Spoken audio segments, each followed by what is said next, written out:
പെരിങ്ങോട്ടുകര ശ്രീ കുറ്റിക്കാട്ട് ഭഗവതി ക്ഷേത്രത്തിലെ മഹോത്സവം ഭക്തിസാന്ദ്രമായി ആഘോഷിച്ചു.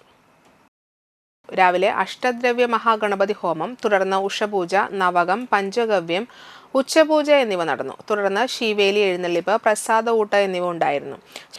ശേഷം വൈകിട്ട് മേളവാദ്യ താലം വരവോടെ എഴുന്നള്ളിപ്പ് നടന്നു. ശങ്കരത്തുപറമ്പിൽ ഗണപതി ഭഗവതിയുടെ തിടമ്പേറ്റി. തുടർന്ന് ദീപാരാധന, നിറമാല, കേളി, പച്ച എന്നിവ നടന്നു.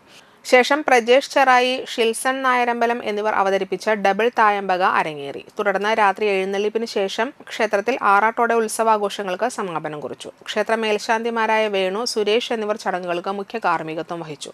ക്ഷേത്രം ഭാരവാഹികളായ president K B Somalal, secretary K A Venu, vice president K B Suresh, joint secretary K A Sasidharan, ഖജാൻജി കെ എ അൻസ്, രക്ഷാധികാരികളായ K A Ramachandran, K B Asokan എന്നിവർ നേതൃത്വം നൽകി.